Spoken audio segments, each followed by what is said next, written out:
नमस्कार सभी पेंशन भोगियों का स्वागत करते हैं एक बार फिर से हमारे इस YouTube चैनल पर। दोस्तों इस वक्त की पेंशन धारकों के लिए ब्रेकिंग न्यूज निकल कर आ रही है। जी हाँ दोस्तों, न्यूनतम पेंशन के प्रस्ताव को लेकर बड़ी खबर आ रही है। कर्मचारियों के लिए बड़ी खुशखबरी है। न्यूनतम पेंशन की गारंटी केंद्रीय कर्मचारियों के लिए बड़ी खुशखबरी। वित्त मंत्री का बड़ा प्रस्ताव आया सामने। तो आखिरकार न्यूनतम पेंशन की गारंटी किस तरीके से मिलेगी, केंद्रीय कर्मचारियों के लिए बड़ी खुशखबरी क्या बताई जा रही है और वित्त मंत्री के द्वारा कौन से प्रस्ताव को लेकर यहाँ पर बड़ी खुशखबरी आई है, इसके बारे में दोस्तों आज इस वीडियो के अंदर संपूर्ण रूप से जानकारी आप सभी को दी जाएगी। साथ ही बात करने वाले हैं ईपीएफओ के केंद्रीय न्यासी बोर्ड की बैठक को लेकर बड़ी खबर आई है। ईपीएस 95 पेंशन 7,500 रुपए करने पर विचार।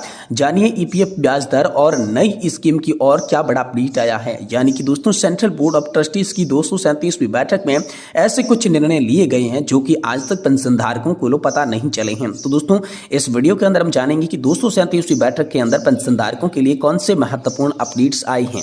साथ ही साथ हम बात करने वाले हैं ईपीएस 95 पेंशन योजना को लेकर 9,000 रुपए करने की मांग को लेकर सांसद सुप्रिया जी सुले को दोस्तों यहां पर बड़ा पत्र लिखा गया है। तो दोस्तों आखिरकार सांसद सुप्रिया सुले श्रम मंत्री से ईपीएस 95 पेंशन 9,000 रुपए करने की मांग किस तरीके से कर रही है और इसको लेकर क्या बड़ी खबर निकल कर आ रही है, इसके बारे में भी दोस्तों आज इस वीडियो के अंदर बात करेंगे। इसलिए आप सभी पेंशन धारकों से निवेदन करते हैं कि दोस्तों आज की इस वीडियो को आप लास्ट तक देखिएगा और साथ ही हमारे चैनल पर नए हैं तो चैनल को भी सब्सक्राइब जरूर कर दीजिएगा। तो चलिए बिना किसी देरी के संपूर्ण खबरों को आज की इस वीडियो के अंदर सही सटीक और तथ्यों पर आधारित जान लेते हैं। सबसे पहले हम बात करेंगे ब्रेकिंग न्यूज न्यूनतम पेंशन के प्रस्ताव को लेकर। जी हां दोस्तों, न्यूनतम पेंशन की गारंटी को लेकर बड़ा अपडेट आया है। केंद्रीय कर्मचारियों के लिए हाल फिलहाल में बड़ी खुशखबरी बताई जा रही है। वित्त मंत्री का बड़ा प्रस्ताव सामने आया। तो वित्त मंत्री का कौन सा प्रस्ताव है और इससे पेंशन धारकों पर क्या असर पड़ेगा, किस तरीके से लाभ मिलेगा, चलिए बात करते हैं। भारत में केंद्रीय कर्मचारियों के लिए एक बड़ी खुशखबरी हो सकती है जिसमें उसकी न्यूनतम पेंशन की वृद्धि की जा रही है। यह प्रस्ताव वित्त मंत्री द्वारा किया गया है जिसमें कर्मचारी भविष्य निधि संगठन के तहत मिलने वाली पेंशन योजना में बदलाव किए जा रहे हैं। इस योजना के तहत वर्तमान में न्यूनतम पेंशन 1,000 रुपए प्रति माह है, जिसे बढ़ाकर 7,500 रुपए प्रति माह करने की मांग की जा रही है।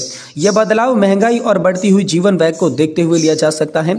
इस प्रस्ताव के साथ ही वेतन सीमा में भी वृद्धि की जा रही है जिससे अधिक कर्मचारी इस योजना का लाभ उठा सकेंगे। यह न केवल कर्मचारियों के लिए आर्थिक सुरक्षा प्रदान करेगा बल्कि यह उनके परिवार को भी बेहतर जीवन स्तर प्रदान करने में मदद करेगा। इस लेख में हम आप सभी को यहाँ पर संपूर्ण जानकारी देंगे कि इस प्रस्ताव के बारे में विस्तृत चर्चा करेंगे कि क्या प्रभाव पड़ेंगे। देखिए पहले बात करते हैं प्रस्तावित बदलावों का महत्व क्या होने वाला है।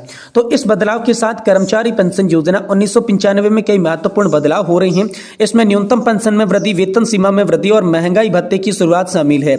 यह बदलाव न केवल कर्मचारियों की आर्थिक सुरक्षा प्रदान करेगा बल्कि उनके परिवार के लिए भी जीवन स्तर बेहतर बनाने में मदद करेगा।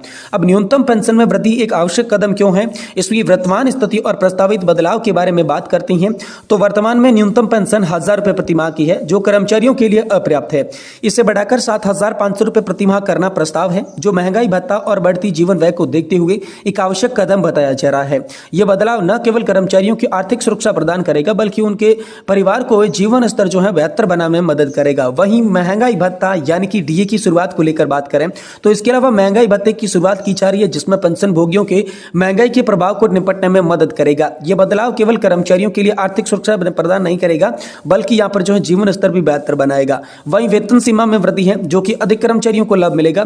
अब दोस्तों वर्तमान वेतन सीमा और प्रस्तावित बदलाव की बात करें तो वर्तमान में वेतन सीमा 15,000 है जिसे बढ़ाकर 21,000 रुपए करने का प्रस्ताव है। यह बदलाव अधिक कर्मचारियों को इस योजना में लाभ उठाने में मदद करेगा जिससे वे अपने रिटायरमेंट के बाद बेहतर जीवन स्तर का आनंद जो है वो ले सकेंगे। वहीं पेंशन गणना में बदलाव की बात करें तो अधिक पेंशन की संभावना है। अब वर्तमान में पेंशन की गणना और प्रस्तावित बदलाव क्या है, तो वर्तमान में पेंशन की गणना एक निश्चित तरीके से की जाती है लेकिन अब अंतिम 60 महीनों के औसत वेतन के आधार पर पेंशन की गणना करने का प्रस्ताव है। यह बदलाव उन कर्मचारियों के लिए अधिक पेंशन प्रदान करेगा जिनकी अंतिम वर्षों में वेतन की वृद्धि हुई है। वहीं पेंशन भोगियों के लिए मुफ्त चिकित्सा सुविधा की बात करें तो इसके अलावा पेंशन भोगी और उनके जीवन साथी के लिए मुफ्त चिकित्सा सुविधा प्रदान करने का प्रस्ताव है जो उनके स्वास्थ्य संबंधी जरूरतों को पूरा करने के मकसद से लाया गया है। तो यह बड़ी खबर आप सभी के लिए निकलकर सामने आ चुकी है। साथ ही साथ दोस्तों बात करें अगली बड़ी खबर की तो आप सभी के लिए कर्मचारी भविष्य निधि संगठन की सेंट्रल बोर्ड ऑफ ट्रस्टी यानी कि केंद्रीय न्यासी बोर्ड की 237वीं बैठक को लेकर बड़ी खबर आ रही है। ईपीएस 95 पेंशन 7,500 रुपए करने पर विचार किया जा रहा है और ईपीएफ ब्याज दर और नई पेंशन स्कीम को लेकर बड़ा अपडेट इस बैठक से निकलकर सामने आ चुका है। जी हां दोस्तों, कर्मचारी भविष्य निधि संगठन के केंद्रीय न्यासी बोर्ड यानी कि सीबीटी की 237वीं बैठक यहां पर जो है आयोजित की गई थी, जिसमें महत्वपूर्ण निर्णय लिए गए। इस बैठक का मुख्य आकर्षण ईपीएफ ब्याज दर और ईडीएलआईसी योजना में संशोधन थे। आइए इस बैठक में मुख्य बिंदुओं पर विस्तृत चर्चा करते हैं। दोस्तों, ईपीएफओ की यह बैठक नई दिल्ली में आयोजित की गई, जिसकी अध्यक्षता केंद्रीय श्रम और रोजगार मंत्री डॉक्टर मनसुख मांडविया ने की है। इस बैठक में ईपीएफ पर ब्याज दर वित्तीय वर्ष 2024-25 के लिए 8.25% रखने की सिफारिश की गई, जो पिछले वर्ष की दर में आम सम्मान बताई जा रही है। इसके अलावा ईडीएलआईसी योजना में सभी सदस्यों को संशोधित किया जाए, जिससे सदस्यों के परिवार को अधिक वित्तीय सुरक्षा मिल सके। एक अन्य महत्वपूर्ण मुद्दा न्यूनतम पेंशन वृद्धि का था, जिस पर भी अब कोई भी निर्णय नहीं लिया गया है। हालांकि ईपीएस 95 पेंशन के तहत न्यूनतम पेंशन को बढ़ाकर 7,500 रुपए करने की मांग की जा रही है, लेकिन इस पर अभी तक कोई भी आधिकारिक घोषणा नहीं की गई है। वही दोस्तों, ईपीएफओ की सीबीटी बैठक में मुख्य निर्णय कौन से हुए? तो पहला है ईपीएफ ब्याज दर वित्तीय वर्ष 2024-25 के लिए 8.25% की ब्याज दर दिया जाएगा, जो पिछले वित्तीय वर्ष के समान ही है। वही ईडीएलआईसी योजना की बात करें तो इस योजना में संशोधन किया गया है, जिससे सदस्यों के परिवार को अधिक वित्तीय सुरक्षा मिलेगी। वही न्यूनतम पेंशन की बात करें तो अब तक न्यूनतम पेंशन बढ़ाने के लिए कोई निर्णय नहीं लिया गया है, लेकिन इस पर चर्चा जारी है। वही बात करें केंद्रीकृत पेंशन भुगतान प्रणाली सीपीपीएस की, तो दोस्तों जनवरी 2025 से पेंशन भुगतान विकेंद्रीकृत प्रणाली के माध्यम से जब सभी के लिए किया जाना शुरू हो चुका है। इसको लेकर बड़ी खबर आई है। साथ ही बात करें देरी से भुगतान पर जुर्माने की, तो दोस्तों जुर्माने को 1% प्रति माह तक कम किया गया है और स्वचालित रूप से इस मामलों को समाप्त करने की व्यवस्था पर यहाँ पर आप सभी के लिए चर्चा हो रही है। तो ये बड़ी खबर दोस्तों हाल फिलहाल में आप सभी के लिए निकलकर सामने आ चुकी है। वहीं दोस्तों अगली बड़ी खबर की बात करें तो ईपीएस 95 पेंशन योजना के तहत पेंशन बढ़ोतरी 9,000 रुपए करने की मांग को लेकर बड़ी खबर आ रही है।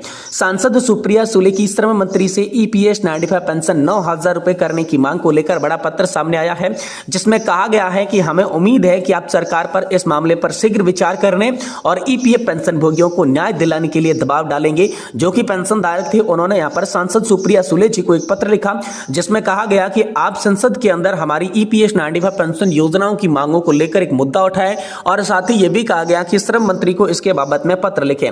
यानी अब इस पत्र में जवाब में सांसद सुप्रिया सुले जी ने श्रम मंत्री मनसुख मांडविया जी के नाम पत्र लिखकर ईपीएस 95 पेंशन धारकों की सभी मांगों को सउचित मंजूर करवाने का आग्रह किया है और अपने पत्र में एक प्रतिलिपि ईपीएफओ को भी भेज दी जा चुकी है। ईपीएस 95 पेंशन योजना में 9,000 रुपए समेत पेंशन धारकों की अन्य मांगों का भी जिक्र किया गया है। जी हाँ, तो दोस्तों यहाँ पर आप सभी के लिए EPF pensioners association all India cooperation committee की ओर से दोस्तों आप सभी के लिए बड़ा पत्र जारी कर दिया जा चुका है, जिसमें सुप्रिया सुले जी ने यहां पर बता दिया जा चुका है कि सभी पेंशन धारकों की जो पेंशन है उनकी जो मांगे हैं वो मंजूर करें। इसको लेकर श्रम मंत्री मनसुख मांडविया को सांसद सुप्रिया सुले जी ने बड़ा पत्र लिखा है। सांसद सुप्रिया सुले जी लगातार अब सभी पेंशन धारकों की मांगे जो है लोकसभा और राज्यसभा में उठाती आई है और इसी को लेकर एक बार फिर से पेंशन धारकों को उम्मीद थी कि सांसद सुप्रिया सुले जी हमारी मांगों पर विचार करेगी और इसी को लेकर सांसद सुप्रिया सुले जी को पत्र लिखा गया, उनसे मुलाकात करके आग्रह किया गया और इसी के बाद सांसद सुप्रिया सुले जी ने श्रम और रोजगार मंत्री मनसुख मांडविया को एक पत्र लिखा, जिसमें यह कहा गया कि पेंशन धारकों की न्यूनतम पेंशन 9,000 रुपए को मंजूरी दी जाए, साथ ही अन्य मांगों पर भी विचार करके पेंशन धारकों को कुछ राहत दी जाए। तो आप सभी के लिए यहाँ पर जो है सांसद सुप्रिया सुले जी की ओर से यह महत्वपूर्ण कदम उठाया गया है, जो पेंशन धारकों के लिए बहुत ही ज्यादा खास बताया जा रहा है। और साथ ही में दोस्तों हम सभी के लिए बात करें तो पेंशन धारकों को पेंशन जो है अब 3,000 प्लस डीए की नहीं चाहिए, 7,500 प्लस डीए के साथ मेडिकल की चाहिए। कोश्यारी कमेटी ने जो सिफारिश की थी, जिसमें 3,000 रुपए पेंशन की बात कही गई थी, उस हिसाब से देखा जाए तो अब ये राशि 7,500 रुपए से भी अधिक बढ़कर हो चुकी है। इसलिए पेंशन धारकों ने अब 7,500 प्लस डीए के साथ मेडिकल सुविधा को लेकर एक बार फिर से बड़ी मांग आप सभी के लिए कर डाली है।